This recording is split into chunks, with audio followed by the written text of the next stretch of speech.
It is through events like this that I think a lot of us start to think about how grateful we are for the first responders and the crews and plows working to clear the roadways, as well as the linemen working to restore some power to some of the areas. In fact, I just heard from they're up in Gretna. They've been out of power, or the power went out just after midnight last night and has yet to come back. Hopefully a lot of you are staying warm wherever you're at, because it is a cold morning, a blustery morning out there still.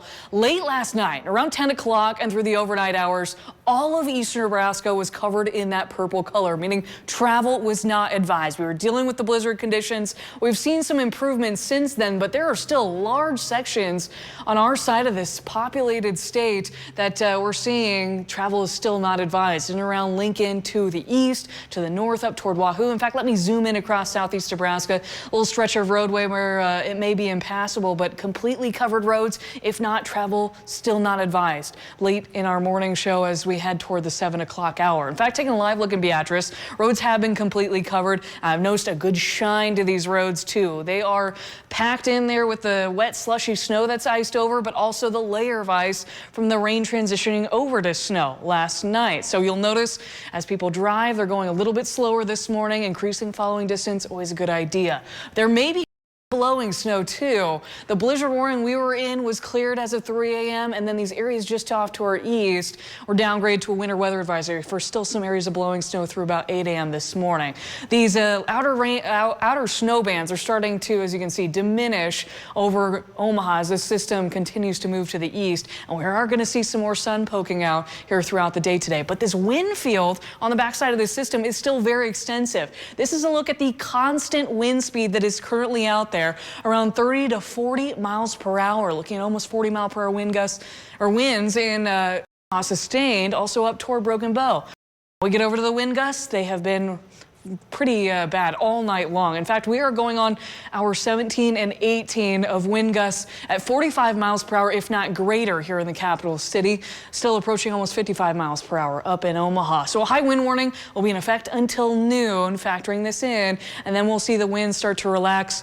At noon, you'll see wind gusts around 40 to 45 miles per hour, but then by 6 o'clock, as the sun's going down, wind gusts maybe less than 20 miles per hour, and we'll look forward to that. Temperatures are in the 20s early this morning. 24 degrees in Lincoln, 24 in Beatrice, 26 degrees over in Grand Island. Some teens out towards Scotts Bluff, but of course enough wind to produce some single-digit wind chills, just barely above zero.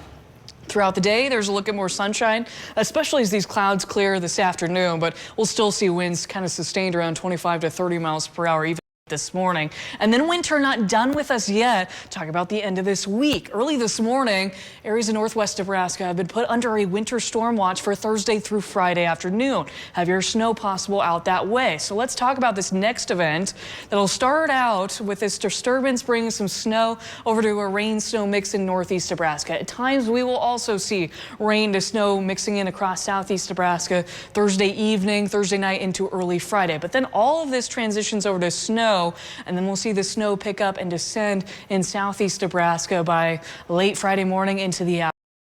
Most of the accumulating snow through this event does look to be north of I-80, especially for those areas already under the winter storm watch.